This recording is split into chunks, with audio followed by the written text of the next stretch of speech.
을 잃어버리는 것은 죄악이다 라고 헤밍웨이가 얘기를 했습니다. 희망을 버리는 것은 자살 행위와 같은 겁니다. 사람이 자살을 하게 되는 이유는 너무너무 힘들어서가 아니고 희망을 버렸기 때문에 그렇습니다.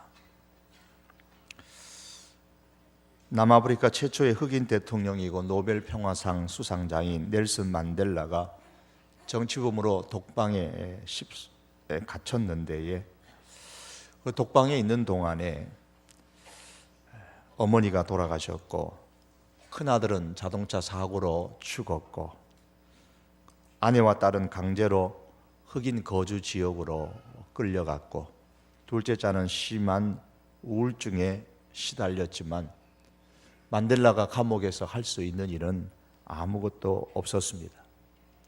가족들이 자기 때문에 그렇게 고통을 당하고 있다고 생각할 때마다 이 만델라의 마음속에는 절망감만 더해 갔습니다. 그렇게 감옥에 있은 지 14년째 되던 해에 맏딸이 그에게 찾아와서 이미 앞서서 딸을 낳았는데 딸의 이름을 뭐라고 지을는지 그 답을 얻으려고 면회를 찾아왔습니다. 만델라는 작은 쪽지 한 장을 이 딸에게 내어 주었는데 이 딸은 그 쪽지를 조심스럽게 펼쳐보다가 눈물을 흘리고 말았습니다. 그 쪽지에 적힌 손녀의 이름은 희망이었습니다. 희망이 없는 사람들을 오늘 본문의 말씀대로 표현하면 흑암에 사는 사람들입니다.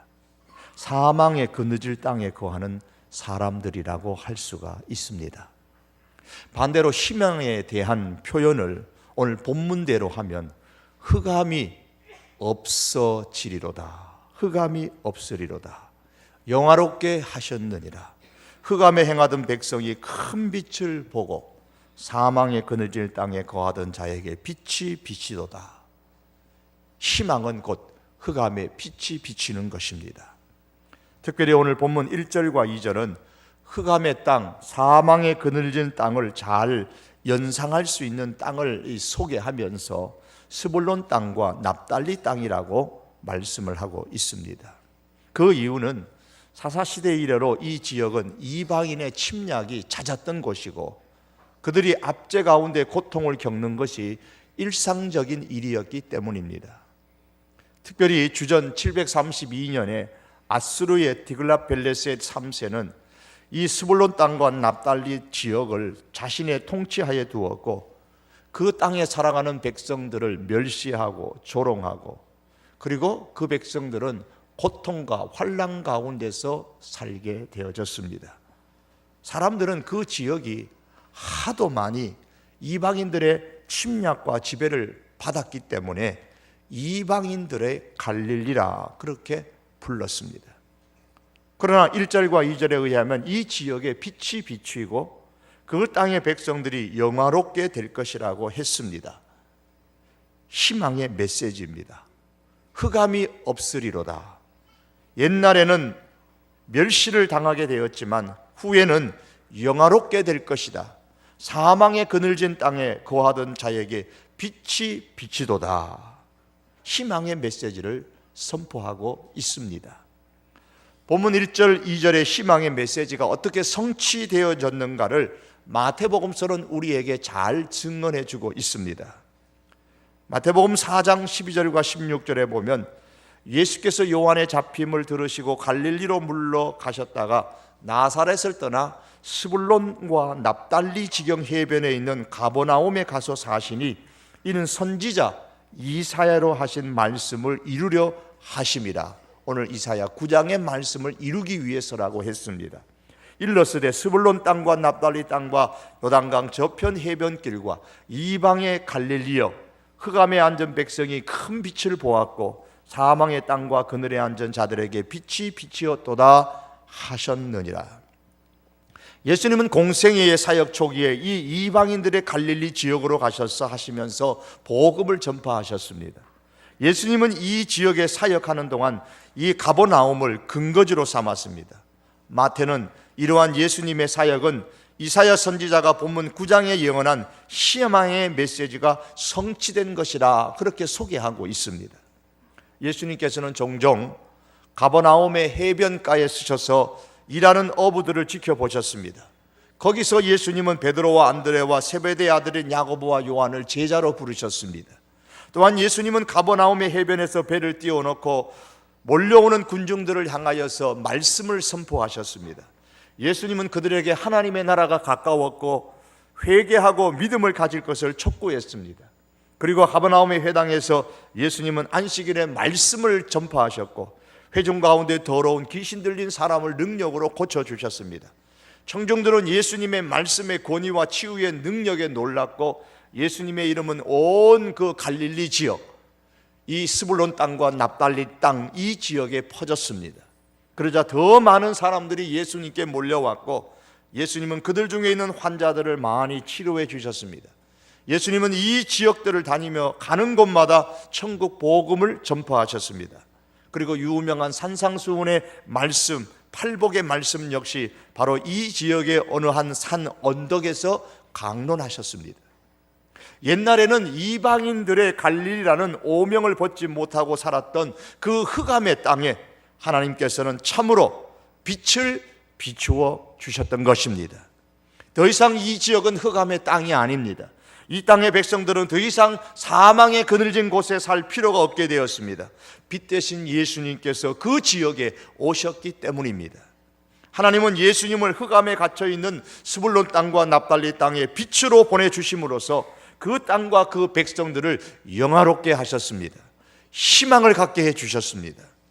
그런데 납달리 스불론 땅 지역에 사는 사람들만이 흑암에 갇혀 있는 것은 아닙니다.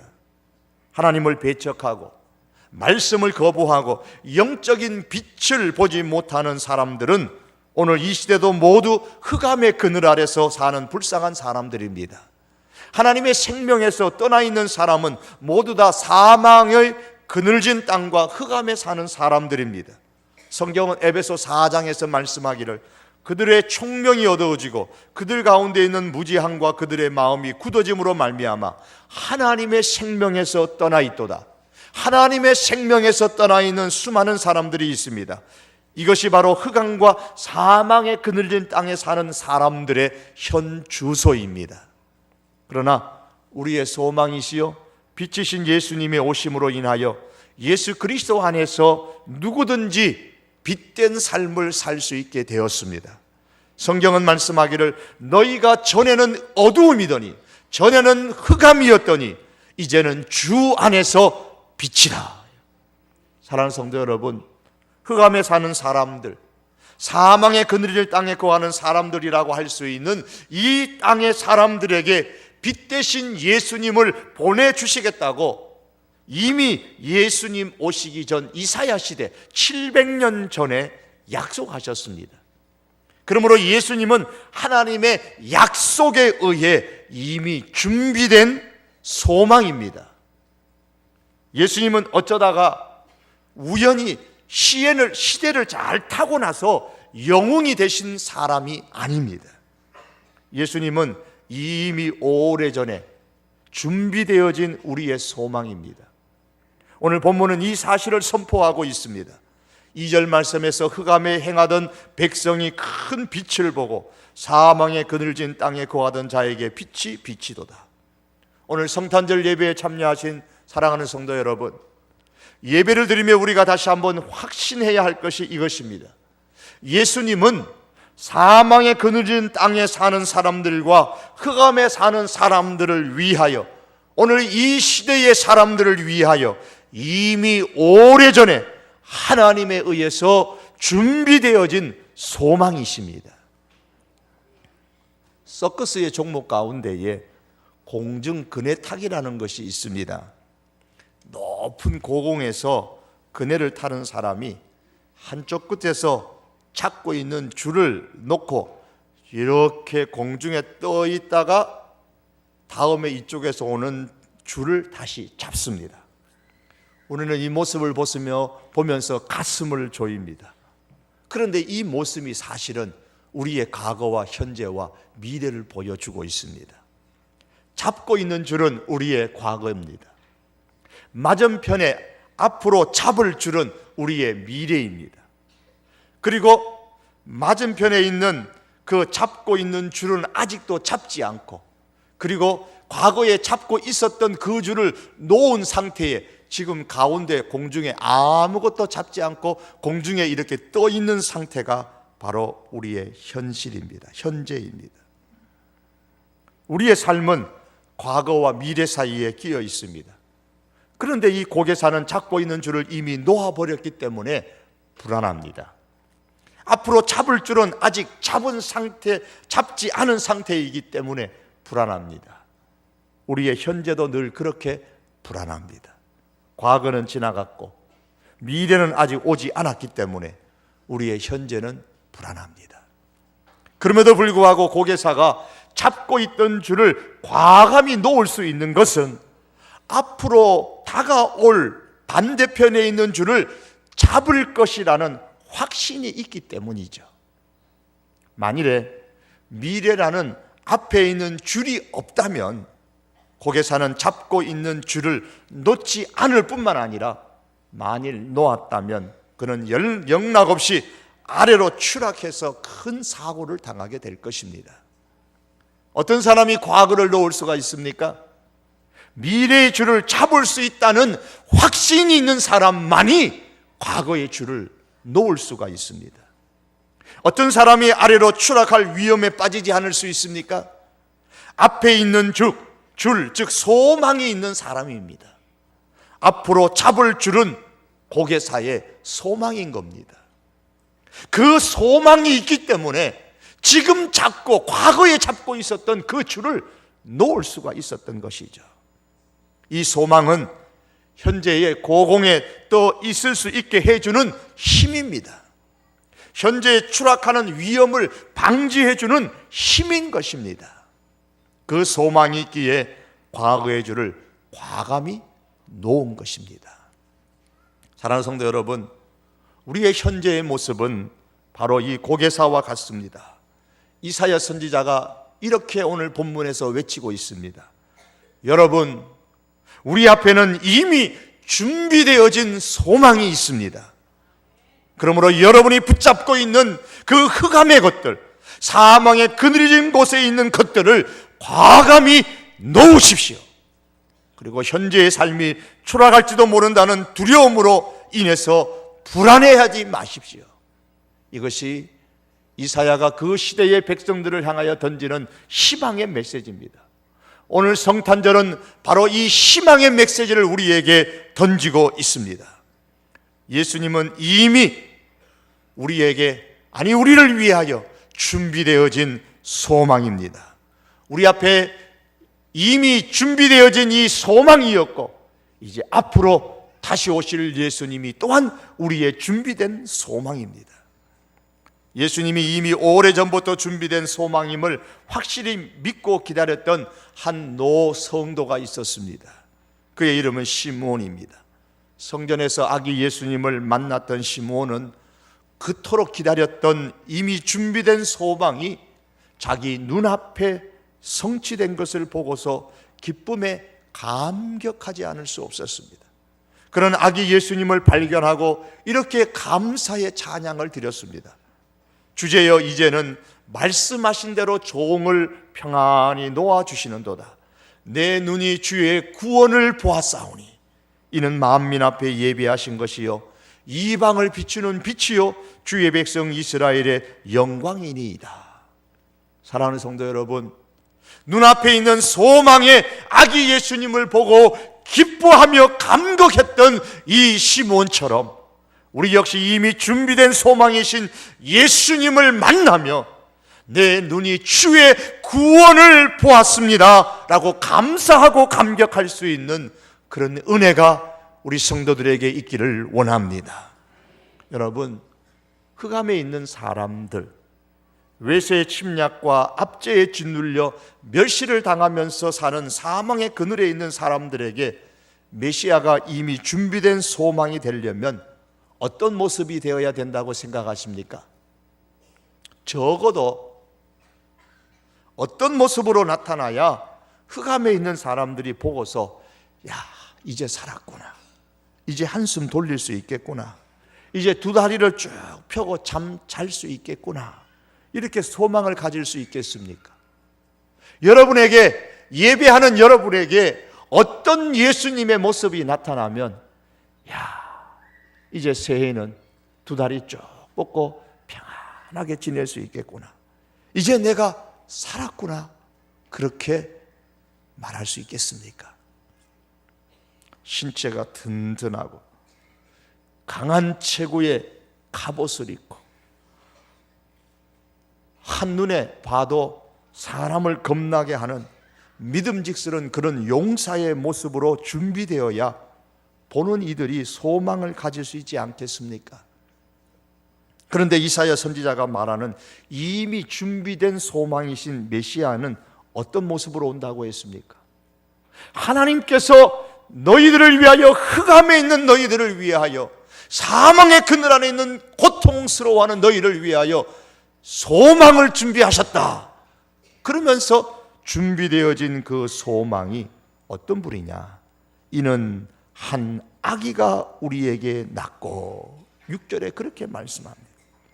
신체 건강한 용사를 기대했는데 의외로 이미 준비된 소망은 아기의 모습입니다. 아기의 모습으로 다가왔습니다. 이 모습을 보고 얼마나 많은 사람들이 실망을 했을까를 한번 상상해 보십시오. 잔뜩 기대를 하면서 지금 이사야의 말에 집중하고 있습니다. 야, 이제 우리를 구원할, 이 백성을 평안한 곳으로 인도할 메시아가 오시는구나. 하나님께서 이 메시아를 우리를 위해서 준비하셨구나. 잔뜩 기대를 가지고 듣는데 그 아기는, 그 메시아는 아기로 온다, 그렇게 말씀하십니다. 이 모습을 보고 얼마나 많은 사람들이 실망을 했겠습니까? 지나가는 개가 와서 건드려도 앙앙 우는 아기가 어떻게 흑암에 사는 백성, 외세의 침략과 압제에 뒤눌려서 멸시를 당하고 고통 가운데 사는 사람들을 위한 준비된 소망이라고 말할 수 있겠습니까? 누가 이 말을 믿겠습니까? 이사야 7장에 보면 유다왕 아하스와 그의 백성들이 바람에 흔들리는 나무처럼 벌벌 떨고 있는 모습이 나옵니다. 그 이유는 주변의 나라들이 서로 연합하여서 유다의 예루살렘을 공격하기 위해 동맹을 맺었다는 소문을 들었기 때문입니다. 그때 하나님께서 이사야 선지자를 통해서 왕에게 보내어서 말하기를 떨지 말아라, 그러면서 하나님이 지켜줄 것이라고 소망을 주셨습니다. 그러면서 하나님께서 지켜줄 것이라는 이사야 선지자의 말을 아하스 왕이 믿을 수 있도록 한 가지 근거를 제공해 주셨는데, 그 내용이 유명한 메시아 탄생의 예언의 말씀입니다. 이사야 7장 14절에 보니까 그러므로 주께서 친히 징조로 너희에게 주실 것이라. 보라, 처녀가 잉태하여 아들을 낳을 것이요 그 이름을 임마누엘이라 하리라. 지금 아하스 왕을 도와서 나라를 위기에서 구할 한 사람을 보내주신다는 그 말씀이 확실하다는 징조를 주시겠다고 해놓고서는 처녀가 잉태한 아들을 주시겠다고 하시는 겁니다. 처녀가 잉태한다는 말도 믿을 수 없거니와 거기에서 태어나는 아기를 주시겠다는 겁니다. 주시려면 전쟁에 용감하게 싸울 수 있는 장군을 주시든 장수를 주셔야지, 이 상황에서 아기는 무슨 아기?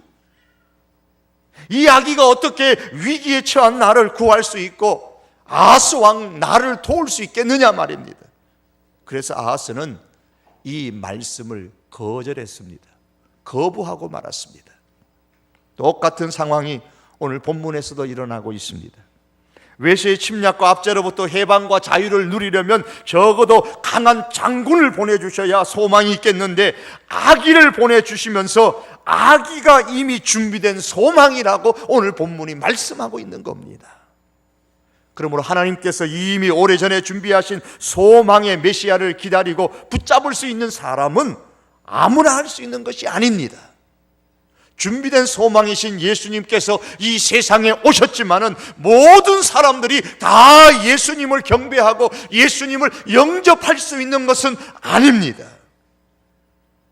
오직 시몬과 같은 경건한 믿음의 사람만이 예수님을 영접할 수 있고 만날 수 있습니다.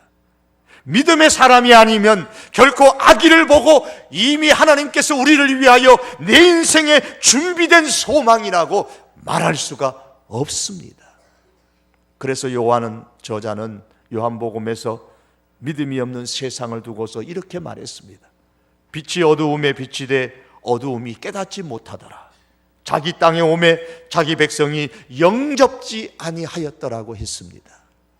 그러나 하나님께서 이미 준비하신 그 아기가 메시아요 준비된 소망임을 믿고 영접하는 사람은 하나님의 자녀가 되고 흑암의 권세와 사망의 권세가 물러나는 은혜를 받습니다. 전에 고통하는 자에게는 흑암이 없으리로다. 사망의 그늘진 땅에 거주하는 자에게 빛이 빛이었도다. 이 은총이 우리들에게도 있기를 축복합니다. 그런데 왜 아기가 메시아로 준비되었음에도 불구하고 이 아기가 흑암에 사는 사람들에게 이미 준비된 소망일까요? 그 이유를 오늘 본문 6절은 말씀합니다. 그의 어깨에는 정사를 메었고 그의 이름은 기묘자라 모사라 전능하신 하나님이라 영존하시는 아버지라 평강의 왕이라 할 것입니다. 지금 사람의 눈에는 아무 힘도 없는 아기지만 그런 왕이라고 말씀하고 있습니다. 예수님께서 아기로 이 세상에 오셨다고 깔보지 마십시오. 그 아기는 그 어깨에 정사를 메었다고 했습니다. 아기가 왕의 옷을 입게 될 것이라는 말씀입니다. 아기 예수님은 성장하면서 하나님 나라의 왕으로 이 온 세상의 왕으로 하나님의 나라를 다스리게 될 것이라는 예언입니다. 우시야가 죽은 이후에 그의 대를 이은 요담과 아하스 왕은 나라를 다스리는 능력이 부족했습니다. 하지만 이미 준비된 소망이신 메시아는 그렇지 않습니다. 강력한 왕으로 오신 분이십니다. 아기로 오셔서 장차 왕이 되어 우리를 다스리시고 온 하나님의 나라를 다스릴 예수님이 어떤 분이십니까? 오늘 말씀에 예수님은 기묘자라 모사라라고 먼저 말씀하고 있습니다. 이 기묘자와 모사는 구분되어진 것이 아니고 기묘한 모사라라는 뜻입니다.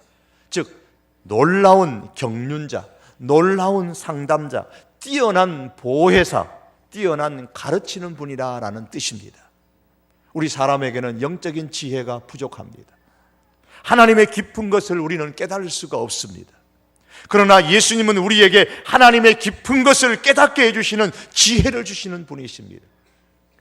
예수님이 오셔야만이, 우리가 이 예수님을 우리의 마음에 영접해야만이 하나님의 깊은 것들을 깨달을 수가 있습니다. 골로새서 2장 2절과 3절은 말씀하기를 예수님은 하나님의 비밀이라고 했습니다. 예수님 안에는 지혜와 지식의 모든 보화가 감추어져 있다고 말씀하고 있습니다. 또한 고린도전서 1장 24절 말씀에는 그리스도는 하나님의 지혜라고 말씀하고 있습니다. 예수님께서 이 땅에 오시기 전 약 700년 전에 이미 하나님의 약속에 의해 준비된 소망이신 예수님은 놀랍고 뛰어난 지혜자이십니다. 그 지혜자이신 예수님께서 우리 곁에서 우리를 상담하시고 우리를 인도하시는 분이십니다. 그러므로 하나님을 아는 영적인 지혜가 부족한 우리들에게는 반드시 이 메시아가 예수님이 꼭 필요합니다. 예수님을 믿을 때에야만 우리가 지혜를 가지고 예수님으로 통해서 하나님이 누구신가를 우리가 알 수가 있습니다. 예수님께서 이 세상에 오심으로 우리는 하나님을 아는 지혜를 가질 수가 있습니다. 예수님 안에서 우리는 구원의 비밀을 아는 지혜를 가질 수가 있습니다. 이 예수님을 믿고 의지함으로 인해서 우리가 영적인 지혜를 얻고 비밀을 아는 지혜를 얻고 삶의 지혜를 얻을 수 있기를 바랍니다.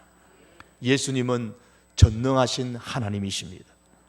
세상을 사는 데는 힘이 필요합니다. 물질과 권력을 힘이라고 사람들은 생각합니다. 맞습니다. 그러나 물질의 힘과 권력의 힘은 현상의 세계의 것만을 지배할 수가 있습니다. 영적인 것을 지배할 수 있는 힘이 그것들에게는 없습니다. 현상의 세계는 영적인 힘에 의해서 움직입니다. 그리고 예수님만이 현상의 세계와 영적인 세계를 다 지배할 수 있는 진정한 힘이십니다. 비록 아기로 오시지만은 그분은 전능하신 하나님으로 오시는 것입니다. 우리에게 죄와 사망의 권세를 이기게 하시는 힘으로 오시는 분이십니다. 우리를 흑암에서 광명으로, 지옥에서 천국으로, 사망에서 생명으로 옮겨주시는 힘으로 오시는 예수님이요 하나님이십니다. 우리가 우리 성탄의 예배를 드리면서 예수님은 전능하신 하나님으로 오신 것을 믿을 수 있기를 바랍니다. 또한 예수님은 영존하시는 아버지이십니다. 예수님은 우리의 아버지십니다. 예수님을 아버지라고 하는 것은 우리를 책임져 주시는 분이라는 말씀입니다. 이 땅에 계셔서 우리를 키우시고 보호하시고 지켜주시는 육신의 아버지는 100년을 우리와 함께 하실 수 없지만은 예수님은 영원히 존재하시는 영존하시는 아버지로서 우리를 이 땅에 책임져 주시고 이 땅에서뿐만 아니라 영원한 나라에서도 책임져 주시는 그러한 아버지이십니다.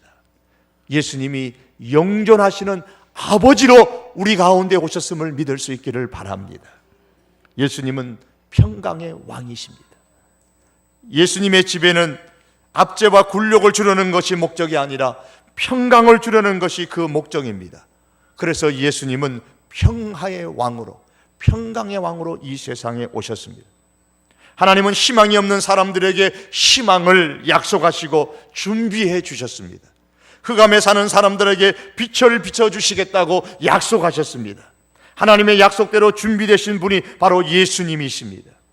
이 예수님께서 이 땅에 오신 이 성탄절을 우리는 기념하며 감사하며 예배를 드립니다. 사랑하는 성도 여러분, 예배하는 가운데 오늘 이 시간 우리가 기억해야 될 것은 예수님은 준비된 소망이십니다. 예수님은 어쩌다가 갑자기 우리에게 오신 분이 아니십니다.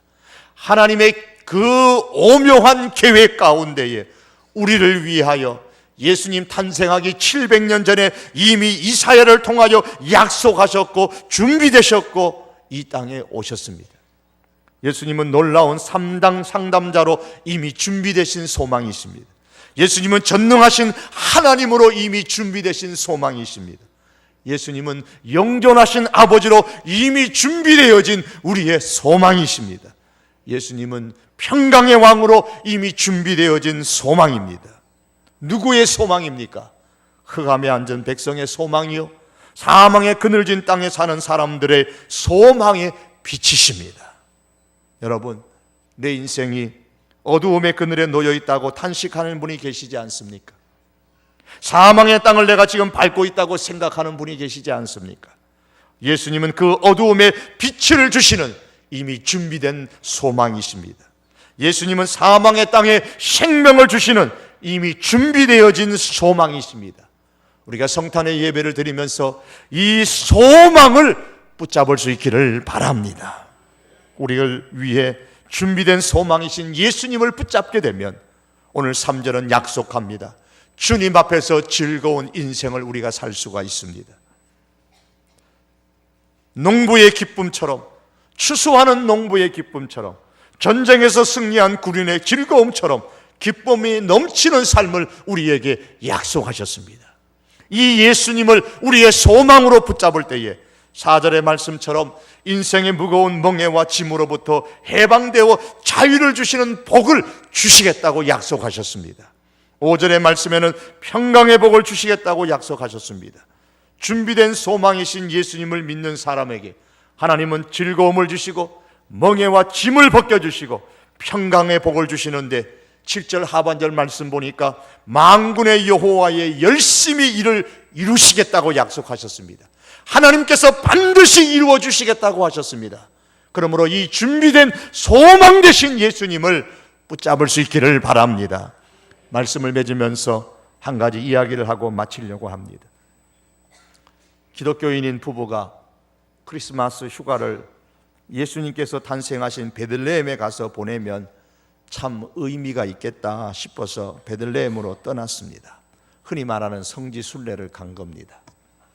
그들은 크리스마스 전날에 베들레헴에 도착해서 묵을 곳을 찾았습니다. 그러나 아무리 많은 돈을 준다고 해도 방을 구할 수가 없었습니다. 아내를 차에서 기다리게 하고 남편이 한 호텔 프런트로 갔습니다. 남편이 간절한 목소리로 이야기를 합니다. 혹시 빈방 남은 거 없나요? 직원이 말합니다. 죄송합니다. 오늘은 날이 날이니만큼 빈방이 하나도 없습니다. 제가 돈은 얼마든지 드릴 테니까 제발 방 하나만 좀 구해 주세요. 죄송합니다. 정말 방이 없습니다. 이 남편이 그럼 우리 부부도 마구간에서 자야 한단 말인가? 그러면서 남편이 갑자기 그때 한 가지 생각이 떠올랐습니다. 호텔 직원 양반, 만일에 내가 요셉이고 저기 밖에 차에서 있는 여자가 마리아인데 지금 그 저 여자가 산딸이 가까운 임신 중에 있다고 한다면 당신 어떻게 하겠어? 호텔 직원이 약간 말을 더듬으면서 말했습니다. 만일 그런 경우라면 어떻게 해서든지 방을 하나 마련해 드려야겠지요. 그때 남편이 얘기합니다. 그럼 됐네요. 장담하건대 그들은 오늘 밤에는 절대로 안 올 겁니다. 그러니 그분들 방을 우리에게 내주세요. 그랬습니다. 여러분, 장담하건대 예수님께서 여러분의 인생과 가정에 오늘 절대로 안 오실까요? 오시기를 바랍니다. 예수님은 이미 준비된 소망이십니다. 이 예수님을 믿고 예배하는 여러분들과 여러분의 가정에 다시 한번 소망 되신 예수님께서 찾아오셔서 빛을 비추어 주시고 그로 통하여 즐거움의 은혜, 무거운 멍에와 짐으로부터 해방되어지는 은혜, 평화, 평강의 은혜가 넘치시기를 주님의 이름으로 축복합니다. 기도하시겠습니다.